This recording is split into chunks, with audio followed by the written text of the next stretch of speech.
puro paasa, puro paasa. Pero ngayon, kung hindi naman talaga gagawin, sabihin na para alam ng taong bayan ang katotohanan.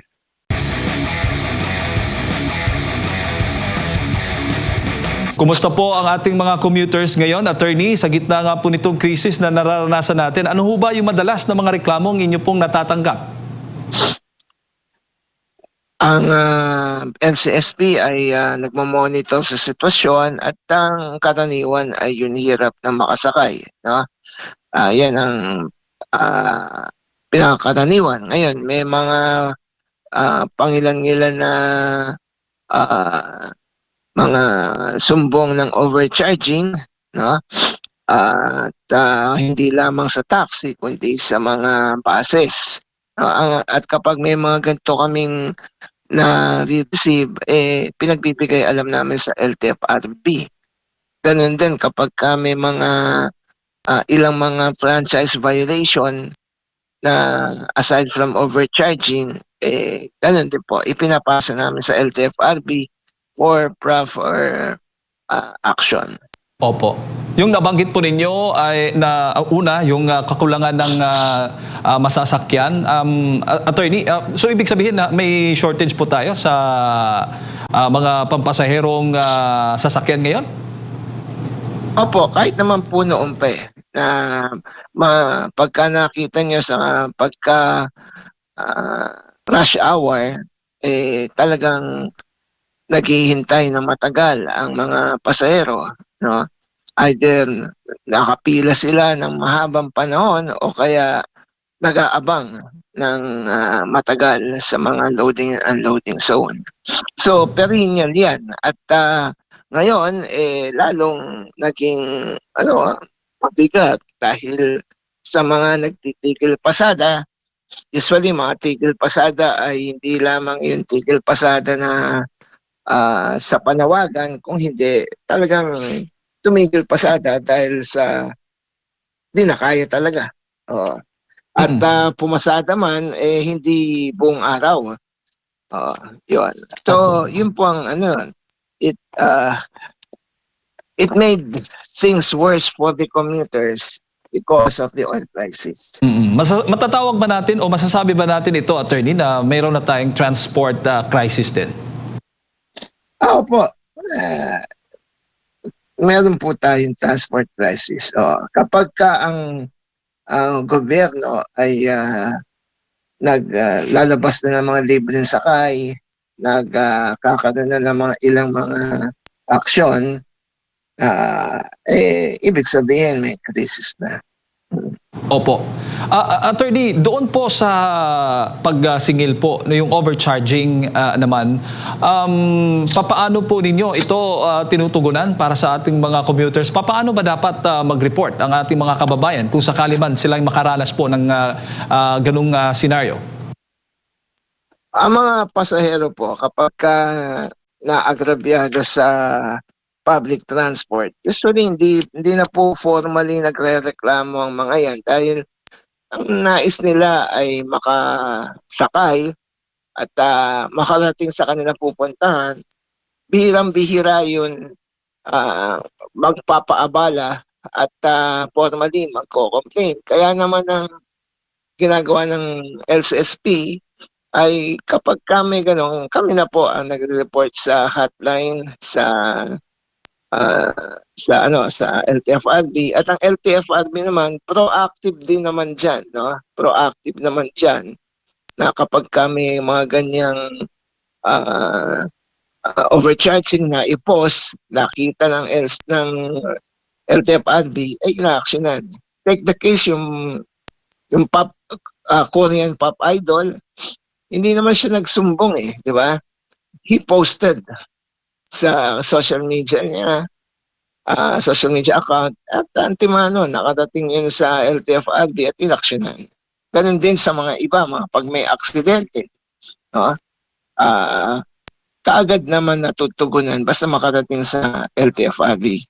So, ang payo natin sa mga pasahero, sakali namang hindi, kumbaga, walang panahong mag-demanda, what, iparating niyo po sa hotline ng LTFRB yan, no? Or sa social media at yan naman makakarating po sa LTFRB at actionan po nila yan. Opo. So until now, attorney, habang tayo ay nasa ere ngayon, ay ganito pa rin, ganyan pa rin yung nararanasan. May talagang mahaba pa rin ang pila, kulang pa rin yung mga sasakyan at madalas pa rin yung mga overcharging na nare-report po sa inyo. Well, yun sa overcharging naman hindi ganun kadaming nakakarating sa amin dahil hindi naman kami gobyerno, no? Pero pagka itinignan natin sa social media, no? Meron pong mga ganung kaso. Ang ano diyan hindi pagka hindi nag-post, hindi pinaalam, yan. Yan ang problema. Kaya kailangan talaga ang ating public transport usually yan sa mga may discount na maibigay nila yan, no? Maibigay nila yan kasi kung hindi that's overcharging. Opo. At syempre, kamakailan lamang lang nagkaroon po ng baga transport strike ang ilang transport group, attorney. Kayo ho ba ay pumapabor doon sa kanilang mga panawagan na dapat magtaas po ng singil sa pamasahe dahil nga itong krisis na ito? Well, sa amin yung pagtaas ng pasahe dapat last resort, no? Kinakailangan ay ibigay yung mga ibang panawagan na katulad ng pagtanggal pansamantala ng excise tax, ng VAT, na ng yung mga buwis na kaya lang hindi naman yun ang nangyari, no? Bagamat na ang Pangulo na emergency powers na kanyang sinertified na agent, iba naman yun kanyang sinuspend na na excise tax, di ba? At ang kanilang laging depensa dyan ay bilyon ang mawawalang taxes sa pamahalaan. Sa amin naman, sa LCSP, di na bago yung nawawalan tayo ng bilyon sa gobyerno, sa dami ng ninakaw, sa dami ng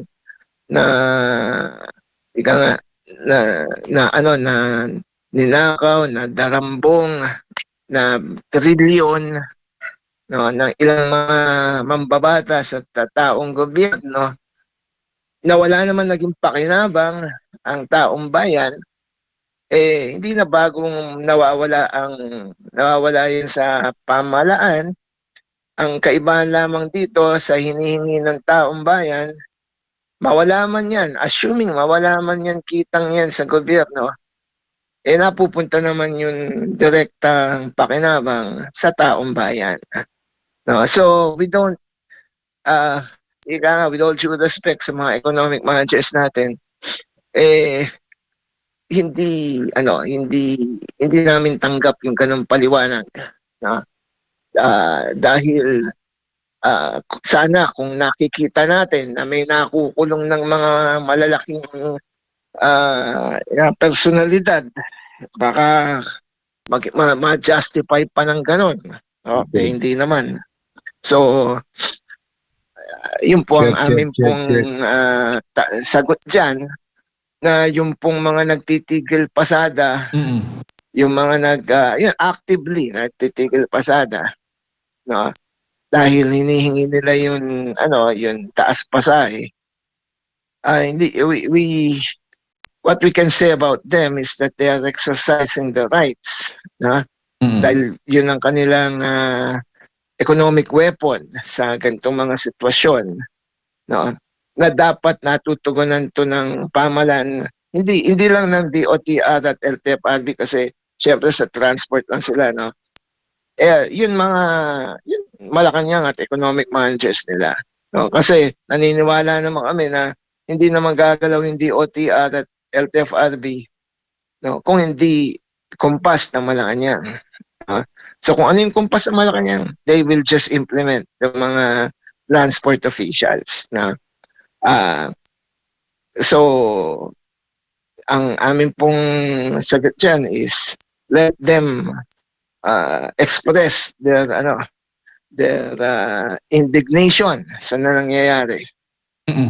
Opo. Attorney, linawin ko lamang, ang grupo ho ba ninyo ay sumusuporta din dito sa panawagan na pinangungunahan nga po ni Congressman Leandro Leviste nga ibaba itong VAT, no, doon sa langis mismo, excise tax at VAT mismo ng langis. Opo. At gaano ho ba ka-feasible po ito gawin agad ng gobyerno, attorney?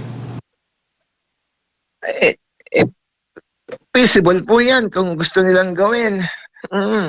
Ngayon, meron naman silang pwedeng bawi na paghuhugutan ng kung ano yung di umanong mawawalang kita ng pamahalaan sa ibang bagay.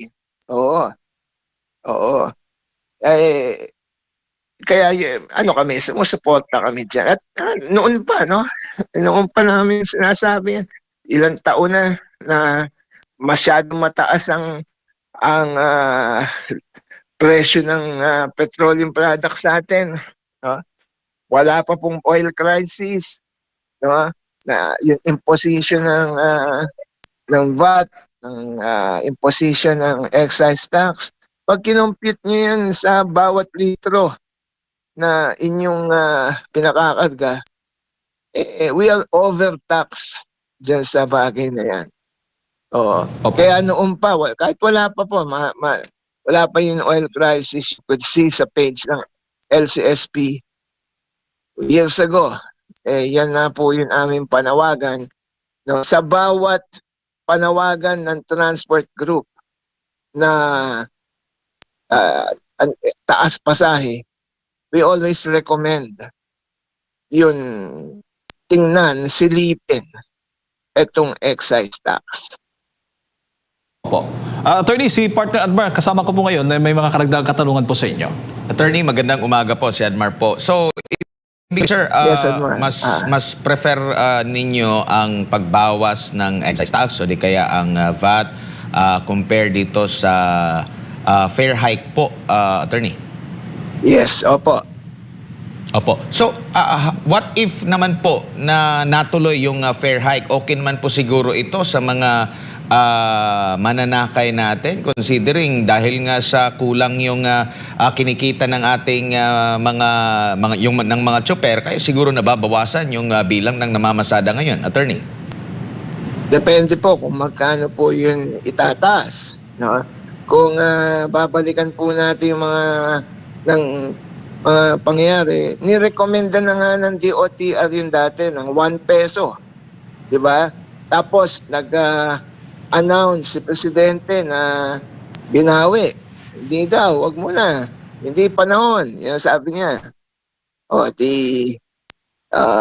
Hindi natuloy. Tapos magtataas tayo higit sa piso. So ibig sabihin, hindi pala piso dapat, hindi mas malaki. Di ba? Kaya titingnan namin kung gaano kataas ang itataas kung sakali. But in the meantime, ang ginagawa ng pamahalaan ay ibang solusyon na sa tingin nila ay mas angkop sa kaya andyan po yung service contracting, andyan yung pagbibigay ng ayuda. So, dyan po sila nag-concentrate.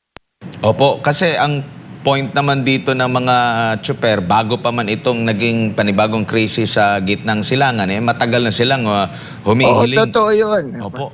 Matagal na silang humingit. Ilang taon na. Oo. In other words, ito yung so pinagmamalaki ng pamahalaan, bumaba na. Naging 100 plus na lang at bababa pa. Okay. Hindi naman yun na fitting na ng transport. Ang sinasabi natin is, yung tumaas, gumastos na sila noon eh. Di ba? Bumili na sila, nagpakarga na sila, at naapektuhan na yung pamumuhay nila noon. No? Kung bumaba, kunyari, ngayon bumaba, ngayon araw na to, nagpakarga. Di ngayon lang sila nagpakarga ng mas mababa yung presyo. Pero kahapon, last week, and many months before, nagpakarga na sila ng ganon, na mataas. No? So, para bang, kumbaga na, patong-patong na, hindi na nakaahon etong transport. Hindi, di ba? Hindi na nakaahon kasi nung humingi ng taas pasahe, doon pa nahirapan na sila, wala pang oil crisis. Hindi nabigyan, no? Dahil hindi pa daw panahon. Ngayon, tumaas na ng ganito. Di ba? Napakataas na. Di, yun ang, yun, may epekto na yun. And then, suddenly, pagmamalaki mo na, price rollback na. Ngayon lang yun. Paano yung dati? Di ba? So, yun ang doon na ang hinihingi ng public transport. Yung bawi nila nung mga ilang panahon na nakaraan na na nila yon, naramdaman na nila yun hirap. Opo. Ganun. Kayo po ba ay solved doon po sa paliwanag ng gobyerno kaya hindi daw po tinanggalan ng excise tax ang gasolina at langis dahil marami po sa mga kumukonsumo nito ay mga mayayaman. Ibig sabihin, ang makakabenepisyo lang nito ay mga mayayaman. Hindi. Ewan ko po kung anong klaseng katwiran yun. Ilan ba mayaman? Pagpalagay mo na sila nag-benefit. Bakit yung mga mahihirap? Na mas marami, di hamak na mas marami. Hindi ba makikinabang yung mahihirap? Kung yung 10% na mayaman nakinabang, yung ba 90% na mahirap, hindi makikinabang? Bakit yun ang tiningnan nila, yung 10%? Di ba? Hindi, yung 90% na, para bang sinabi mo na, ito magbibigay tayo ng senior citizen discount. No? Pero ginagamit din ng mayaman yun. Di ba? Nagbe-benefit din sila. Yung mga may hirap, di ba? Ginagamit din yun. Di nagbe-benefit din yun. Di ba? So, talagang ganun. Pero, tiningnan ba ng ating pong mga mambabatas na, wag, mas maraming binibili ang mga mayayaman Mas maraming mag-grocery yan. Mas maraming air travels lang gagawin, pamamasyal na gano'n. Kaya wag na lang yan, na mag-discount. Hindi naman sinabing gano'n ng gobyerno nun. Di ba? Nung yan na ipasa, why? Kasi tinitingnan nila yung mas maraming nabibiyayaan. Di ba? Oo. Yung maraming So, dito, assuming that they will benefit, then the more na magbe-benefit yung mga mahirap, di ba? Dahil yun ang magbe-benefit sila noon na yung mga mahirap, yun mas kailangan nila yun Mas kailangan nila yun kasi sila, food to mouth existence kung di ba? However, they justified it in a way na hindi, mga mayayaman lang ang mga kinabang dyan. Kahit na 500 per liter, yung gasolina, they can afford that. Oo, di ba? So, yun ang tingnan natin. Kahit na mag-impose ka ng lahat ng klaseng tax to sa gasolina, they can afford it. Di ba? Oo. Bakit ang pagka yun makikinabang yung mahihirap i-justify mo yun na you will deprive the poor just because the rich will also benefit. Yan ang problema doon. Kaya hindi kami sangayon doon. Opo.